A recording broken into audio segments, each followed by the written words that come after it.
এখানে চলার জন্য মিস্ত্রিরে কইলাম যে ভালো করে এখানে সিঁড়ি করে দিও, কিন্তু সে এমন সিঁড়ি করেছে যে বৃষ্টি আসলে সব পানি আমার এই বিল্ডিংয়ের মধ্যে যাইতেছে।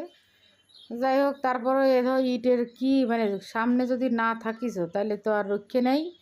কোনো রকম করে ইটের সোলিং বসাতে গেলাম সুন্দর করে। এদিকে কাজটা যাওয়া মোটামুটি করেছে, কিন্তু এদিকে দেখো যেরামটা সেরাম ফেলাই মেলায় ধুয়ে সোনার বাংলাদেশ করে সে বাড়ি চলে গেছে। মোট কথা এগে চোখের সামনে তেসল্লি হয়েছে।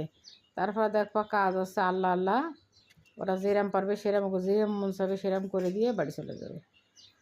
যাই হোক, আর কি কব, দুঃখের কথাই খালি ইউটিউবে এসে গতি হয় এই আর কি। লোকজন জনগণ শুনে যদি বিন্দুমাত্র একটু সচেতন হয়, সেই ভরসায় সেই আশায় আমি এসে জায়গা গজর গজর করি।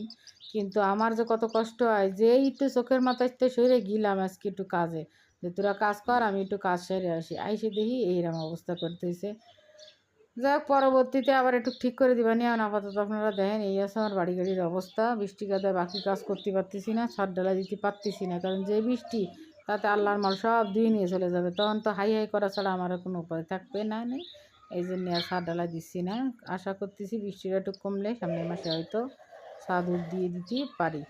সেই পর্যন্ত সবাই আমার জন্য দোয়া করবেন। ধৈর্য থাকে জানি আমার, আমি ভালো থাকি জানি, সুস্থ থাকি জানি, আল্লাহ জানি আমার রহম করে।